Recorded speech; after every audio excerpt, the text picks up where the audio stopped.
सातारा जिल्ह्यातल्या फलटण तालुक्यातल्या अनेक गावांना नीरा उजवा कालवा वरदान ठरतोय। या भागातले शेतकरी कालव्याच्या पाण्यावर नगदी पिकं म्हणून बारमाही ऊसाची शेती करतात। अलीकडे या भागातले शेतकरी ऊसाच्या जोडीला भाजीपाला आणि फळबागा करू लागलेत।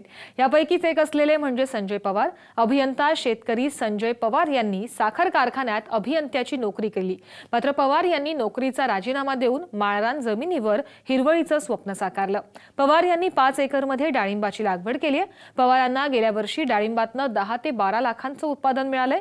यासाठी पवार यांनी डाळिंबाचं मृग आणि हस्त असे 2 बहार धरले। एका बहारात पवार यांना 6 ते 7 लाखांचं उत्पन्न अपेक्षित आहे आणि दुसऱ्याही बहारात तेवढंच उत्पन्न अपेक्षित आहे।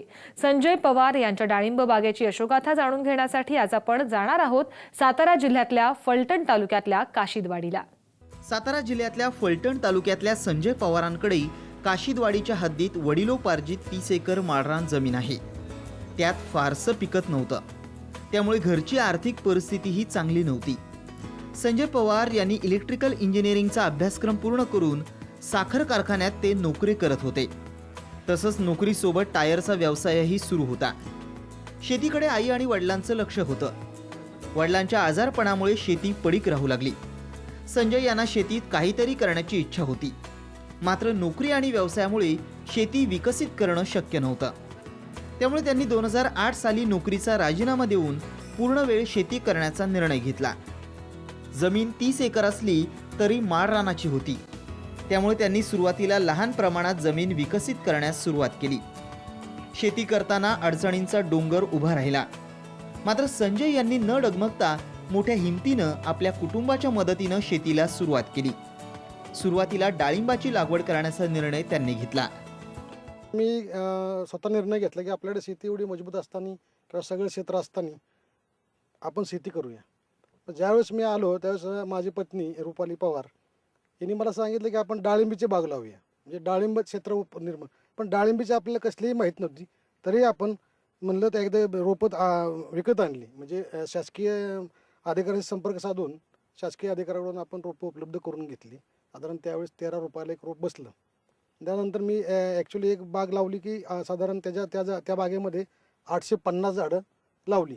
लावल्यानंतर बघ जशी त्याला काय डिफिशियन्सी किंवा त्याच्यातली पूर्ण माहिती नव्हती, पूर्ण त्या झाडांची माहिती घ्यायला सुरुवात केली। खतं काय लागतील, डिफिशियन्सी काय लागेल, काय होते झाडांची, त्या डिफिशियन्सी बघितल्यानंतर शेणखत, त्यानंतर रासायनिक काय थोडंसं खताचं त्याच्यामध्ये मी त्याला डोसेस दिले, त्याच्या फवारण्या, त्याच्यावर येणारी कीड, थ्रिप्स, झाडाची पानं खराब होणे किंवा पानावर काय टिपकी येणे किंवा झाडाचा काय शेंडे किंवा काय झाडाला कुठं खोडकिडा लागतोय का, भुस्सा पडतोय का, लहानपणापासून त्या झाडाची निगा व्यवस्थित राखली। म्हणजे पूर्णपणे अगदी ज्या झाडाची स्टेज अगदी एका लहान म्हणजे 1 महिन्याचे असल्यापासून ते कमीत कमी 22, 23 महिने, 24 महिन्यापर्यंत त्या झाडाबरोबर पूर्ण त्या बागेत रोज सकाळी 6 ते 9, 3-4 तास मी बागेत असतो। त्यामुळे बागेच्या झाडाशी, प्रत्येक झाडाशी माझं अगदी स्वतःचं बोलणं झाल्यासारखं होतं। त्यांच्या शेतात एक जुनी विहीर आहे। या विहिरीत फारसं पाणी नव्हतं, त्यामुळे पवारांनी एक बोरवेल घेतली। पाण्याचा प्रश्न मिटल्यानंतर माळरान जमिनीवर डाळिंबाच्या भगवा वाणाची 850 रोपं लावली। त्यासोबतच ऊस, गहू, हरभरा, ज्वारी, कांदा अशी पिकं घेतली। सुरुवातीला पवारांना डाळिंब पिकाबाबत कोणतीच माहिती नव्हती, त्यामुळे पवारांनी डाळिंब पिकांबद्दल माहिती देणाऱ्या पुस्तकाचं वाचन केलं। त्यासोबतच स्वतःमधली जिज्ञासू वृत्ती जागृत ठेवली। पहिला त्या 2.5 वर्षानंतर मी स्वतः एक सीझन धरला। हे बाग ताणाव देऊन त्याला स्ट्रेस देऊन त्याला पाणी सोडून कळी डेव्हलप करून घेतली। त्यानंतर एक असे काय त्याच्यावर आजार आले की त्याच्याबद्दल मला पूर्ण माहिती नव्हती। बऱ्याचशा लोकांच्याकडून सहकार्य मागण्याचा प्रयत्न केला, सहकार्य कोणी केलं नाही। त्यावेळेस खाली 2 टनाचा माल निघून अगदी नुकसान झाल्यासारखं झालं। त्यानंतर पूर्ण वर्षभर त्या झाडांचा मी अभ्यास करून स्वतः त्याच्यावर अभ्यास केल्यानंतर आपण स्वतः त्या झाडांना ताण देऊन, शेणखताचा डोसेस देऊन पूर्णपणे नियोजन करून शेताचे पूर्ण ॲक्च्युअली डाळिंबाचं हे खरं तर पीक हे नियोजनावर अवलंबून आहे। कुठल्या बहारामध्ये कुठला सीझन येतो, कुठल्या महिन्यामध्ये त्याला ताण दिला पाहिजे, कुठल्या महिन्यात त्याला कळी निघेल, कुठल्या महिन्यात किंवा कुठल्या वातावरणामध्ये त्याला नर कळी निघेल, मादी कळी निघेल किंवा कळी निघणार नाही किंवा कळी गळण्याचं प्रमाण काय राहील, हे सगळं नियोजन हवामानावर आहे। डाळिंबाच्या क्षेत्राच्या पूर्ण जर बाग लावायची असेल शेतकऱ्यांना तर त्या बागेचे पूर्ण नियोजनशिवाय डाळिंब शेती होऊ शकत नाही। पवार यांनी शेणखतासाठी गावरान गायी घेतल्या आहेत। गायींच्या शेणाचा आणि मलमूत्राचा वापर शेतीत करण्यात येतो.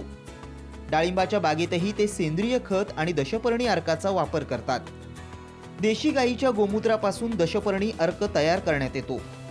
झाडांवर बुरशीचा प्रादुर्भाव होऊ नये यासाठी ते मिठाची फवारणी देखील करतात.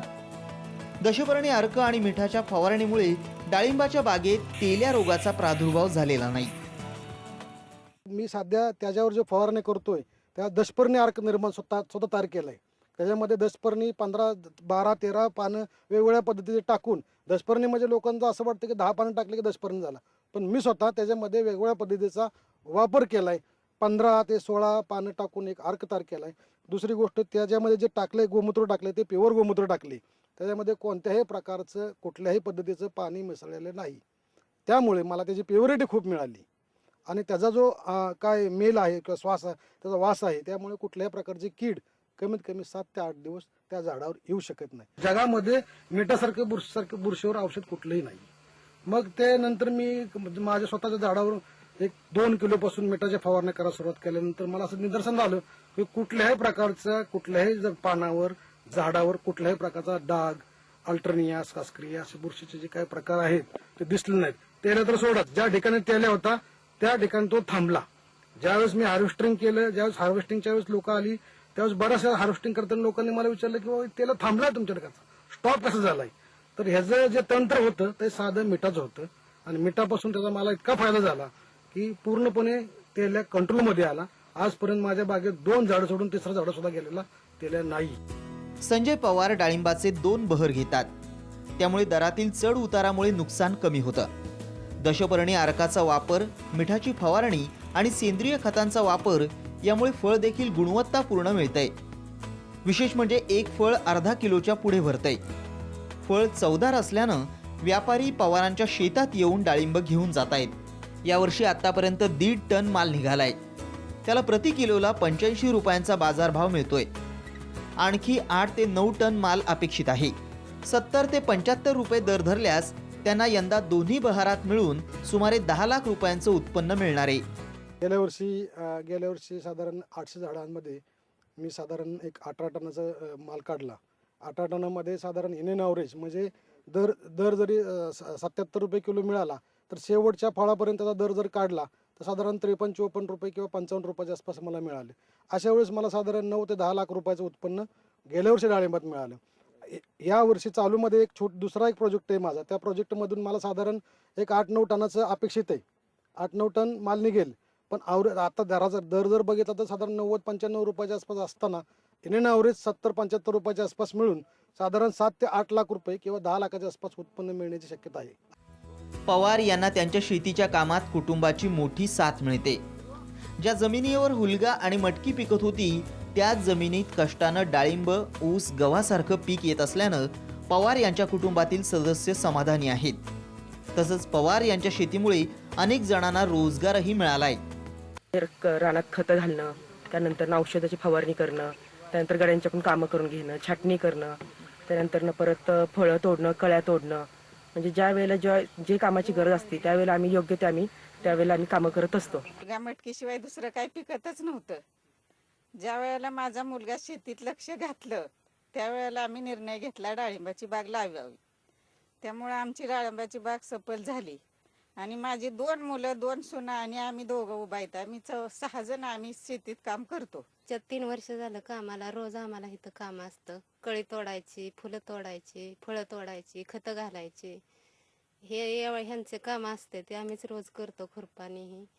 संजय पवार यांनी जिद्दीनं माळरान जमिनीवर नंदनवन फुलवल्यानं त्यांच्या नातेवाईकांना आणि मित्रांनाही आनंद वाटतोय. डाळिंबाच्या बागात स्वतः राबून त्यांचे आई वडील, भाऊ, त्यांची फॅमिली सगळे राबून त्यांनी आत्ता बऱ्यापैकी चांगली सुधारणा त्यांनी केलेली आहे. त्यांना भरपूर सुरुवातीला अडचणी आल्या, पण घरातले मेंबर किंवा घरातली जी लोक आहेत त्यांना खूप साथ दिली. त्यांच्या मदतीनं सुरुवातीला त्यांच्याकडे लेबर वगैरे हे सगळं घरातलेच लोक त्यांनी मदत घेऊन त्यांनी ते सगळं डेव्हलप केलं. आणि आता 2014 साली जवळजवळ त्यांच्याकडं 5 एकर डाळिंब स्वतः त्यांनी लावलेले आणि अतिशय उत्कृष्ट प्रतीचं त्यांचं डाळिंबाची शेती आहे. जैविक वगैरे खतं ते स्वतः घरीच तयार करतात. संजय पवार यांनी नियोजन, अभ्यास आणि जिज्ञासू वृत्तीमुळे डाळिंब लागवडीतून आर्थिक प्रगती साधली आहे. फक्त डाळिंबाची लागवड केली म्हणजे पैसे मिळत नाहीत. त्यासाठी तुम्ही रोज बागेत जायला हवं असा सल्ला संजय पवार शेतकऱ्यांना देत आहेत. मराठवाडा आणि विदर्भातले शेतकरी आसमानी आणि सुलतानी संकटांना कंटाळून आत्महत्याचा मार्ग निवडतायत, तर दुसरीकडे काही शेतकरी आपल्या शेतात आसमानी आणि सुलतानी संकटावर मात करताना दिसत आहेत.